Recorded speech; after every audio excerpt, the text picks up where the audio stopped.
नमस्कार दोस्तों, आप सबका स्वागत है हमारे चैनल नेक्स्ट 9 न्यूज़ पर। बात करेंगे सचिन पायलट के मामले से जुड़ी बातों को लेकर। जिस तरीके से राज्यसभा चुनाव में तमाम खबरें निकलकर सामने आई, एक तरफ गहलोत की जहां पर जीत होती नजर आई तो दूसरी तरफ वसुंधरा राजे के नेतृत्व पर कई सवाल खड़े किए जा रहे हैं। तो ऐसे में क्या सचिन पायलट की बीजेपी में ताजपोशी हो सकती है? क्या सचिन पायलट की बीजेपी में एंट्री हो सकती है? इसके कई कयास लगाए जा रहे हैं। इसके पीछे का मुख्य वजह है कि एक तरफ जहाँ अशोक गहलोत को जीत मिली है तो दूसरी तरफ ये कहा जा रहा है कि विधानसभा चुनाव से पहले उनकी ये बहुत बड़ी जीत है, क्योंकि जो विधायक नाराज थे उनकी नाराजगी उन्होंने दूर करी। उसके बाद उन्होंने यहाँ पर पूरी तरीके से अपने आप को एक बार जादूगर फिर से साबित कर दिया है। तो विधानसभा चुनाव में भी उनका जादू यही बरकरार रहेगा। अगर यहाँ पर बात करें, जब गहलोत का जादू यूं ही बरकरार रहेगा तो पायलट की भूमिका पर सवाल खड़े होते हैं। और दूसरी तरफ वसुंधरा राजे जो एक मुख्य चेहरे के रूप में बीजेपी की तरफ देखी जा रही थी राजस्थान चुनाव में, वहां पर कह सकते हैं कि आने वाले वक्त में वसुंधरा राजे को रिप्लेस कर सकते हैं कहीं ना कहीं जो सचिन पायलट की भूमिकाएं हैं। तो हमारे साथ इस खास प्रोग्राम में हमारे साथ मौजूद है निखिल। मेरा नाम है दीपक गुप्ता और सबसे पहला सवाल निखिल से ही करेंगे कि जिस तरीके से राज्यसभा चुनाव हुए, वसुंधरा राजे के खिलाफ क्रॉस वोटिंग देखने को मिली और गहलोत की जीत हुई, इससे क्या लगता है आने वाले समय में क्या बीजेपी बदलाव की ओर देख रही है? देखिए दीपक, जिस हिसाब से नेता जो यहाँ दल बदल रहे थे, जो कांग्रेस को छोड़कर बाकी पार्टियों में जा रहे थे, हम लोगों को ऐसा लग रहा था कि क्रॉस वोटिंग जो है वो कांग्रेस के साइड से हम लोगों को देखने को मिला है, लेकिन यहाँ पे उल्टा हुआ, बीजेपी की साइड से एक क्रॉस वोटिंग देखने को मिला, जिसके वजह से जो गहलोत सरकार जो वो वहाँ पे जीत चुकी है। तो और कहीं ना कहीं जिस महिला ने जो क्रॉस वोटिंग किया उसको बीजेपी ने निलंबित भी कर दिया है यहाँ पे। लेकिन वो यहाँ पे उनका ये कहना ये था कि मैंने गलती से जो है ये मतलब उनको कांग्रेस की पार्टी के जो विधायक थे उनको मैंने वोट दे दिया।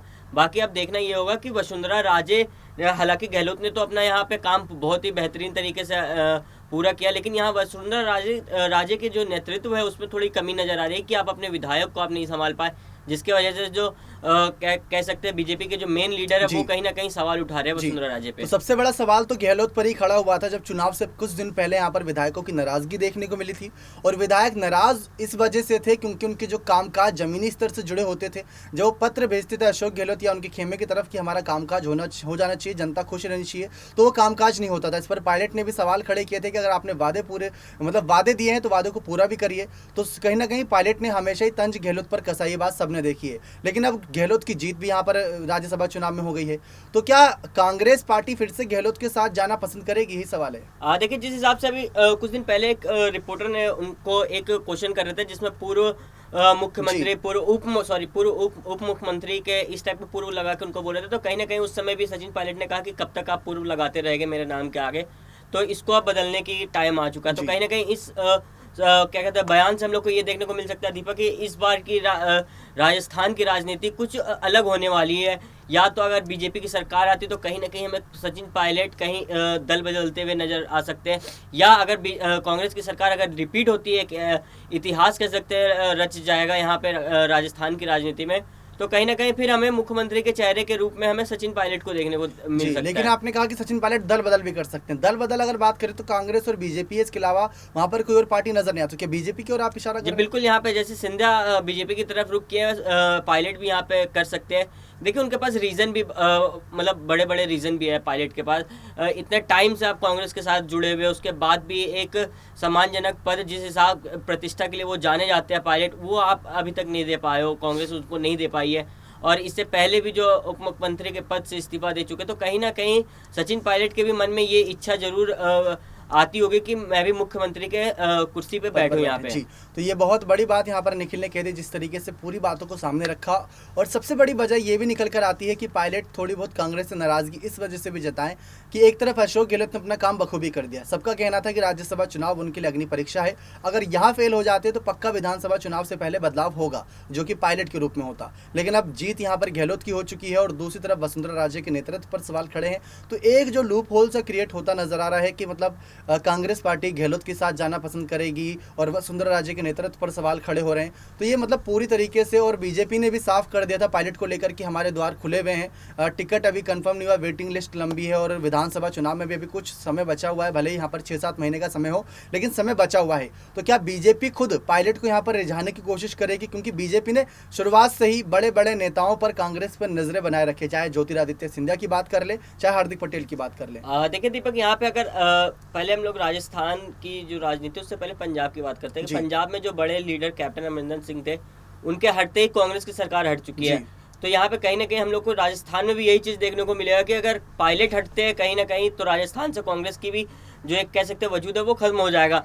और इसका फ़ायदा बीजेपी बहुत ही बेहतरीन तरीके से क्या कहते हैं उठा सकती है यहाँ पे पायलट को अपने खेमे में करके। तो देखना यही होगा दीपक कि अगर लोकसभा विधानसभा चुनाव के टाइम पे कह सकते हैं कि अगर पायलट जो है बीजेपी का दामन थामते तो कहीं ना कहीं बीजेपी वहाँ पे जो अभी इस समय अल्टरनेट हम लोग को देखने को मिल रहा था बीजेपी कांग्रेस, तो कहीं ना कहीं पायलट के आने से वो बीजेपी जो है 10-15 साल के लिए फिक्स हो जाएगी वहाँ पे। देखिए, अब सबसे बड़ी बात जो आती है, आप भी सोच रहे होंगे कि हम पायलट की यहाँ पर इतनी बातें क्यों कर रहे हैं। उनके नेतृत्व की बात कर रहे थे। अभी हाल ही में करौली में एक वो रैली में गए थे जहाँ पर जैसे कि आपने पूर्व वाला सवाल खड़ा किया था, वहीं से उठा था वो सवाल। लेकिन वहाँ 40+ डिग्री टेम्परेचर था, राजस्थानी गर्मी से हर कोई अवगत है।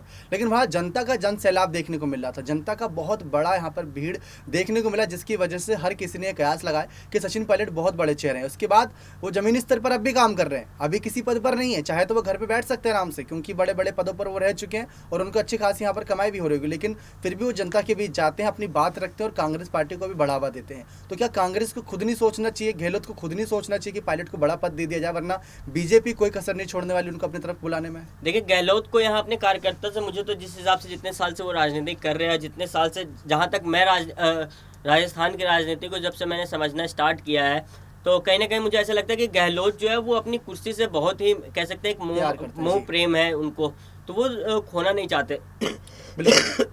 लेकिन सचिन पायलट क्या है कि अपने कार्यकर्ता को और अपने जो कह सकते हैं कि कांग्रेस पार्टी के जितने भी लीडर है या जितने भी कार्यकर्ता है उनको लेकर के वो साथ चलना चाहते हैं। तो एक गहलोत की मानसिकता और पायलट की विचारधारा में दोनों में जमीन आसमान का फर्क है, इसलिए लोग सबसे ज्यादा सचिन पायलट को यहाँ पे पसंद करते हैं अशोक गहलोत के मुकाबले। तो बहुत बड़ी बात यहाँ पर कह दी है। लेकिन अगर दूसरों गहलोत की भी यहाँ पर बात करें तो उनकी भी यहाँ पर बातें माननी पड़ेंगी, क्योंकि विधायकों की नाराजगी थी बहुत ज्यादा।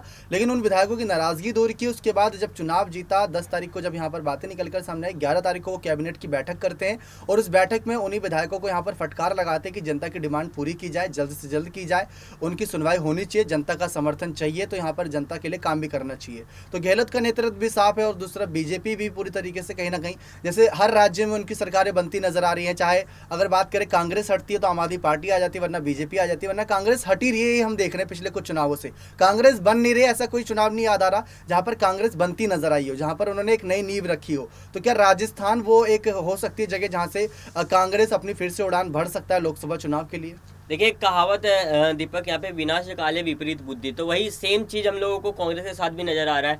आप बढ़िया लीडर को मध्य प्रदेश से सिंधिया को आप खो चुके हैं, उसके बाद क्या कहते हैं पंजाब से अमरिंदर सिंह को खो दे, अब राजस्थान की बारी। अगर आप पायलट को खो देते तो कहीं ना कहीं कांग्रेस का जो भी बचा खुचा जो वजूद है वो खत्म होते हुए हम लोगों को नजर आएगा। अब बाकी जो राज्यों में जैसे कि महागाड़ी सरकार जहाँ पे कांग्रेस के भी गठबंधन है, झारखंड में गठबंधन है, तो कहीं ना कहीं वहाँ से भी हम लोगों को कांग्रेस का सफाया होते हुए फिर नजर आने वाला है। तो ये था आज का हमारा खास प्रोग्राम, जहां पर हमने बात करी कि किस तरीके से अगर बाय चांस सचिन पायलट की बीजेपी में एंट्री होती है तो किन किन कारणों की वजह से हो सकती है। बाकी कमेंट सेक्शन भी हमारे खुले हैं, अपनी राय आप जो सचिन पायलट के समर्थक हैं वो अपनी राय खुलकर यहाँ पर कमेंट सेक्शन में रख सकते हैं, ताकि जनता की आवाज़ यहाँ पर उनके बड़े बड़े नेताओं तक जाए। बाकी बने रहें चैनल के साथ ऐसी और तमाम बड़ी खबरों के लिए। धन्यवाद।